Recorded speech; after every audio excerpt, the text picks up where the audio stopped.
Well, we finally reached it. The most highly anticipated return in YouTube MMA history. The return of the one, the only, the notorious. And guys, I'm not referring to Conor McGregor. I'm referring to Jerry MMA. As Max Holloway once said, I'm him, guys. I'm him. This is the greatest return of all time. And today I'm going to be discussing Conor McGregor versus Michael Chandler and really UFC 303 as a whole, because this entire card has been a debacle. People keep talking about this new UFC Roku show. I'm waiting until they do season 2 and they show UFC 303, because I would love to see the behind the scenes, because this has been one of the biggest debacles of all time that literally has been it literally spans from June of 2024 all the way back to like January of 2023. As insane as that is. I mean, actually, it even spans before then, because then there was whole Conor with USADA, a whole debacle. I'm not even going to get into all of that. But this has been one of the biggest debacles in MMA history. Michael Chandler's been delusional, and I'm going to get right down into the nitty-gritty. I'm going to discuss the facts. I'm going to discuss what's actually going on, give my opinion on whether or not the fight's happening, and also show a lot of clips from guys like Ariel Helwani, tweets and stuff like that. And also compare and contrast this situation with other similar situations that the UFC has had in the past and how they've reacted in different ways. Let's get right into it. So the first clip we're going to take a look at today is going to be a clip from Ariel Helwani on the MMA Hour, where he discusses how, I'm not going to show this first clip, but he essentially lists out a bunch of reasons that the fight is not canceled for. Like, he lists out, okay, it wasn't Conor McGregor being a cokehead. He wasn't pulling John Jones, out in Las Vegas after getting inducted into the UFC Hall of Fame, slamming his head onto the roof of or the hood of a police car. He's not doing anything like that. Conor wasn't acting a fool. It only could be two reasons. It could only be injury or contract disputes. That's the two reasons he kind of narrows it down to. We're going to take a look at the clip where Ariel Helwani says that he has almost 100% certainty this fight is happening, that the positivity is shooting through the roof. Sunday, Monday, the fight was like, oh, it's not going to happen. And then Tuesday, the UFC and apparently the people he's talking to, Conor McGregor's team, we all know Ariel Helwani has direct contact. I mean, people talking about, oh, we don't believe Ariel. Ariel Helwani gets his sources from Conor McGregor. He literally gets Conor McGregor on the MMA Hour. How many times do you see Conor McGregor do interviews? Very rarely. Ariel Helwani is one of the few people that's close enough to Conor that's been interviewing him for so long that Conor trusts him enough to do an interview. So I don't think that Ariel Helwani is going out there and reporting false information about Conor McGregor. Someone that values his time. Someone that one of the few people Conor McGregor is willing to do an interview with. As of right now. Now, do I know what happens tomorrow? Do I know what happens the next day? Do I know what happens in an hour? No. But as of right now, the vibes could not be any more different than Sunday and Monday. The positivity could not be any greater than what I was hearing on those two particular days. It is so much higher now. And there is great positivity, I would say, and great optimism that all systems are a go. So now that we've just taken a look at that clip of Ariel Helwani saying that, oh, the optimism was very, very low on those 2 days, but the very next day, the optimism level was shooting through the roof on, on Monday, Sunday, whatever, low, and then Tuesday, very high optimism and all this different stuff. That's good. That's great. Let's take a look at a clip from exactly 1 week later, just a couple of days ago, where Ariel Helwani talks about how that optimism that he was discussing, the optimism was, oh, it's great. Like the fight, it feels like, oh, we're getting somewhere. We're really making progress. We're making good strides here. He says all the optimism has literally vanished and the fight is in complete limbo. He doesn't know what's going to happen. The UFC is scrambling for a replacement. They're sending out a bunch of feeler matchups again, and they're looking for possible replacements. He also confirms this is on the side of Conor McGregor, and that, if it was Michael Chandler who was injured, they would probably find a replacement for Conor. But if it's Conor who's injured, the fight's over because no one cares. Conor's the A side. One step further. Here we are, Wednesday, 1:13. The positivity that I talked about exactly 1 week ago today is nowhere to be found. I would say this fight is very much in limbo. I would say that it's hanging on. And I would say the UFC is working very, very hard right now to figure out a plan B. Now, the plan B could be someone stepping in to fight Chandler. The plan C could be a whole new fight. Ariel Helwani also confirms that this is an issue with Conor McGregor. It's not Michael Chandler. He confirms that it is Conor McGregor. And the reason, and it just makes perfect sense. Like, why would the UFC be giving any special treatment to Michael Chandler, a guy that's been sitting out for what, like damn near 2 years at this point? Who knows how long? You know what I mean? The UFC is doing all this because it's Conor. Conor is the A side. Michael Chandler is the B side. So the last piece of information we're going to take a look at from Ariel Helwani is going to be a little tweet he put out just today. As of me recording this video, June 13th, he put out a tweet today. A fan asks Ariel Helwani, is the fight off? Yes or no? Ariel Helwani, he responds to this tweet saying, it's not 100%, but at this point, I'd be very surprised. I'm not saying verbatim here because I'm going off of muscle memory, but he says it's not 100% confirmed that the fight's off, but I would be very surprised if the fight went forward and that the UFC is actively looking for a replacement and the UFC is treating the situation like the fight is off and they are looking for a replacement matchup. They just haven't said it publicly yet. So what else do I really need to say here? Ariel Helwani, I know people always talk about him for fake information. Maybe the UFC is feeding Ariel Helwani fake information. Why would they do this? Do you really think Dana White hates Ariel Helwani so much that he would literally go radio silent during a Conor McGregor fight week when there is large speculation, large rumors that Conor McGregor is injured? And we're going to take a look at some other situations where Dana White has been very vocal, very adamant of his opinions on the media, his opinions on other people saying things about the fights being on or off for different fights.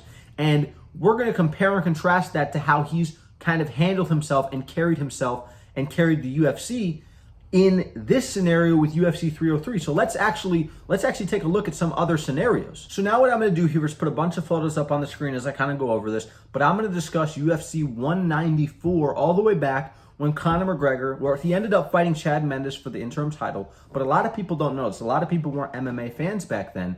They don't remember. Jose Aldo actually pulled out of this fight.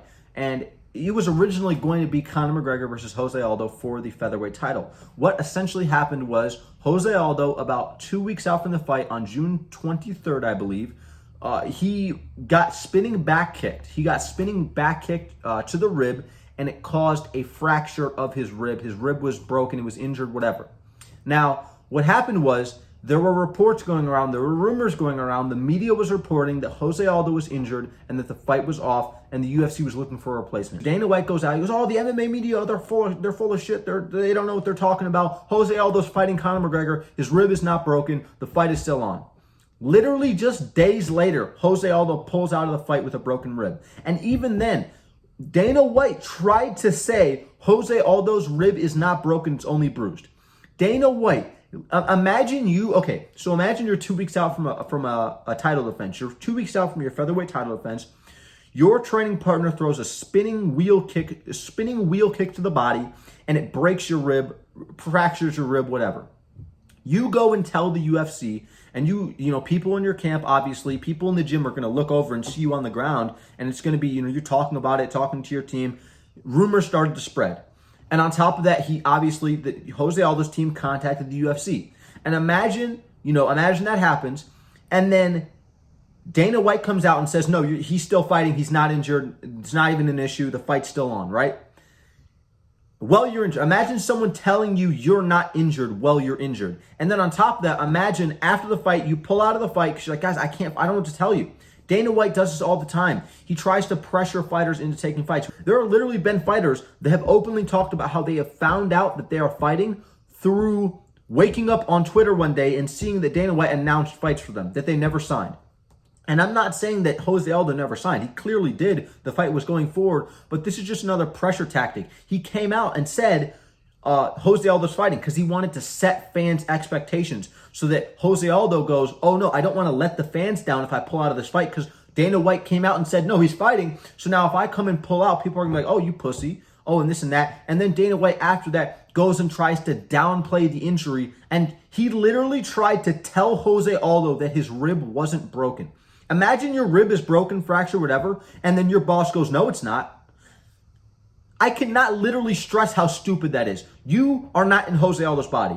Dana White tried to literally skew the information to make Jose Aldo seem like he was lying about a rib injury because he was like afraid to fight Conor McGregor. Eventually, this was resolved. Jose Aldo and Dana White got back on good terms, but this is literally just him using a fear tactic to try to make the fight go forward. Look, a fighter was injured. There were rumors going around. Oh, that sounds familiar. UFC 303. The fight's going on. Now there's rumors that a fighter's injured. There's been no comment from the UFC. Guess what? Dana White immediately jumps the gun and goes, the MMA media, they're full of shit. They don't know what they're talking about. Notice how he hasn't done that for UFC 303. Notice how Dana White and the UFC has been radio silent. We look at the UFC fight night from Imavov versus Cannonier. You look at the post-fight, you'll notice all the fighters did a post-fight. Dana White's nowhere to be found. Yeah, I guarantee you at the next fight night next week, Dana White's not going to be there. There's going to be no questions answered. There's going to be no questions asked. I guarantee you, the MMA media that Dana White owns and pays for, he has told the MMA media, the guys that sit there, oh, I'm from Mac Life, oh, what do you think about Conor?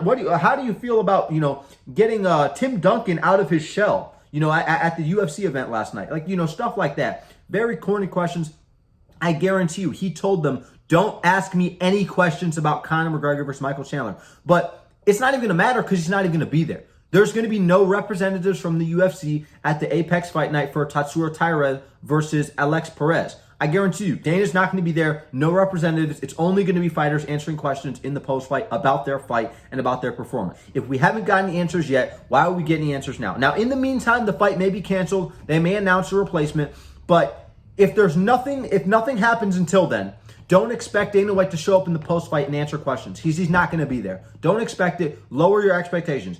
I was going to speak about this in the beginning of the video. Everyone watching, everyone at home, everyone excited for this fight, lower your expectations. From the beginning, literally from probably over a year ago now, I have been adamant that this fight is not happening. I put out a video a long time ago saying, Michael Chandler's delusional and the UFC versus Conor McGregor versus Michael Chandler is not happening. I said he's delusional. He's got one dude on his mind, and he wants the red panty night, but he's not getting it. And Conor McGregor is toying with him. We are now far removed from that scenario, and the fight is still in jeopardy. So it's just absolutely ridiculous. And Dana White's his silence has been deafening. So the only person that's really come out and done any type of media, any type of question answering for the fans, any type of Q&A was Michael Chandler. He did an interview, and I'm not going to look into it because we don't look at Michael Chandler clips on this channel. Not anymore. Michael Chandler is one of the most delusional fighters of all time. He has one of my favorite fight styles of all time. He always comes out, looks for the finish. He's always very exciting, but I don't take his word into account anymore because, if you guys really want my answer, if you guys want to know why, go on MMA Joey's page and go search up the Michael Chandler playlist, the Michael Chandler versus Conor McGregor saga. It is like a 30 or 40 video saga where he literally obliterates Michael Chandler at every single turn. Every single turn in the road, he obliterated Michael Chandler, exposed him for lying, exposed him for being delusional, exposed him for being coerced and manipulated by Conor McGregor. His career is being toyed with in the hands of Conor McGregor, like Conor McGregor likes to play with himself or watch videos of other men playing with themselves on Twitter. That's essentially what Conor McGregor is doing to Michael Chandler. And it's one of the greatest video series of all time. I know I'm glazing right now. People, oh, you're glazing in the comments. Guys, go watch it. It's phenomenal. I've watched every single video. I've been there since day one. It was phenomenal. And Michael Chandler himself is even aware of, the video side. He's in other grown men DMs, bragging about a fight that's not going to happen. Michael Chandler is literally DMing, and if you know, you know. If you know, you know. Michael Chandler is DMing other grown men, bragging about a fight that's still not going to happen, saying that the fight's going to happen. Like, I gotcha. You made all these videos saying that the fight's not going to happen. Well, guess what? It is going to happen because it got announced for UFC 303. And now the fight, according to Ariel Helwani, according to Ariel, people always talk about him as being an unreliable source. He's very in close with the McGregor camp because he's a personal friend of Conor McGregor's. And he's been a personal friend of Conor McGregor since like 2014. He's literally coming out and saying on Twitter that he's not 100% certain, but he's almost entirely certain that the fight is not going forward. So you're in another grown man's DMs flexing a fight that's not going to happen. I'm not even going to discuss I'm not even going to discuss the stupidity. And honestly, it'd be so funny. But Michael Chandler has been delusional. Let's actually look back at the timeline of how, because when you really start to think about it, it just becomes genuinely like insane the more you think about it. The Ultimate Fighter, this is insane. The Ultimate Fighter was announced, guess what? All the way back in January of 2023, Conor McGregor versus Michael Chandler, believe it was season 45, season 34, whatever. Conor McGregor, Michael Chandler, Ultimate Fighter was announced. People are going, oh my gosh, the return of Conor McGregor. Oh my gosh, it's the greatest thing of all time. Finally, the Notorious, the one, the only, the Notorious. Oh my God, we're so happy. And that was, guess what? That was January of 2023. It is June of 2024, not June 2023, June of 2024. And we still don't have certainty that this fight is happening. It has been a year and a half, literally a year and a half, and we still don't have any certainty. We are still at a point in time where Ariel Helwani, the UFC, is saying nothing. Ariel Helwani is coming out with the most reliable possible source, second only to Conor McGregor, and the UFC is coming out and saying he's almost 100% certain the fight's not happening. Not 100% sure, but almost 100% certain the fight's not happening. We are a year and a half removed from the Ultimate Fighter being announced. We are like a year removed from the Ultimate Fighter being filmed.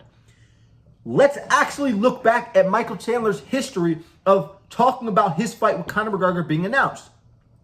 The fight was, the Ultimate Fighter was announced January 2023.